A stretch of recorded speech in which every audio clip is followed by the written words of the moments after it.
Здравейте! В предното видео ви показахме как да инсталирате XAMPP и се запознахме с Apache Web сервера. В това видео ще се запознаем с MySQL сервера, неговите бази данни и PHP-MyAdmin. За целта трябва да стартираме MySQL сервера през нашия XAMPP Control Panel. В случая вече е стартиран на порт 3306. С бутончето Start-Stop може да контролирате своите услуги през XAMPP Control Panel. Да ги пускате, стартирате и рестартирате. Базите данни на MySQL сервера са разположени в следната директория: C, XAMPP, MySQL, Data и тук виждате като папки вашите бази данни.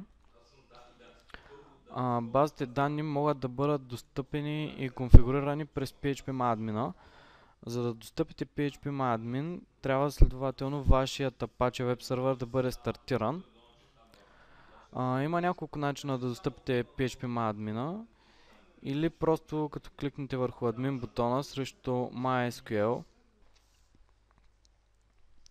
можете да достъпите вашият PHP-MyAdmin, като въведете следния адрес в вашия браузър.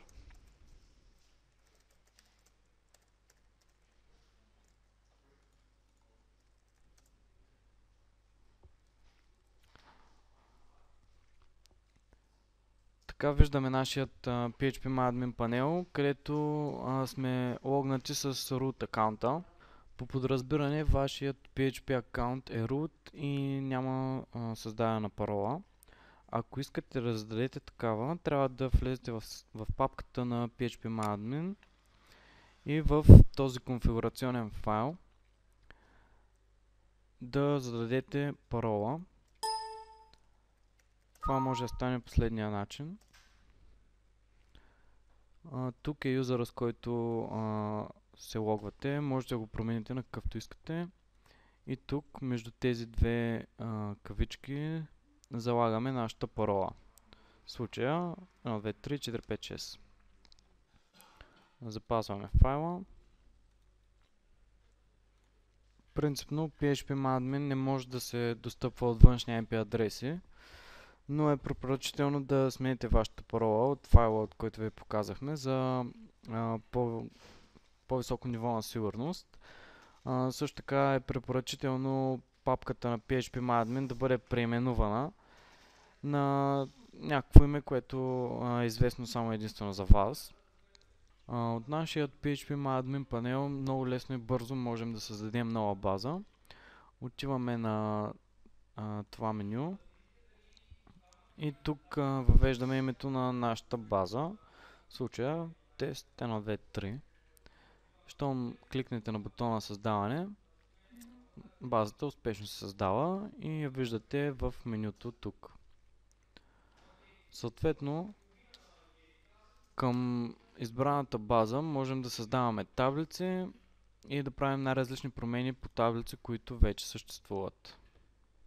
От менюто потребители можем да създаваме нови потребители и съответно да им задаваме права върху всички бази или върху конкретна база. Ще създадем един нов потребител.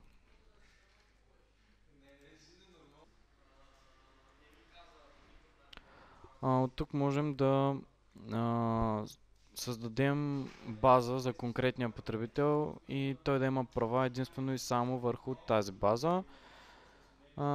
Също така можем да му дадем всички привилегии, т.е. той да има пълен достъп, което също не е препоръчително. В случая ще създадем база, върху която потребителят ще има пълен достъп. Ще маркираме всички права, но съответно вие ако решите от тук, като махнете отметката, можете да премахнете дадените права от потребителя, който създавате.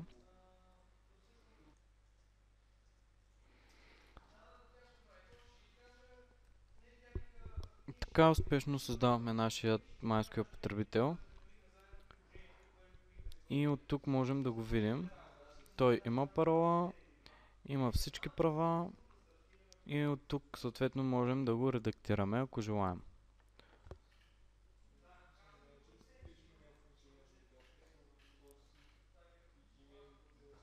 От тук можем да добавим потребителят към съответната база, където той може да има пълни права.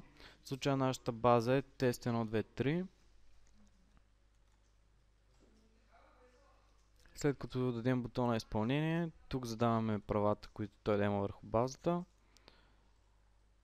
И така нашият потребител е добавен към базата тест 1, 2, 3 с пълни права. Сега съответно, ако решите да инсталирате WordPress или някоя друга система, потребителят ще има пълен достъп върху базата, която решите, че вашата система ще използва. Силно ви препоръчваме да промените директорията на вашия PHPMyAdmin, за да може да избегнем нежелан достъп до нашия панел и съответно да предотвратим всякакви проблеми за в бъдеще.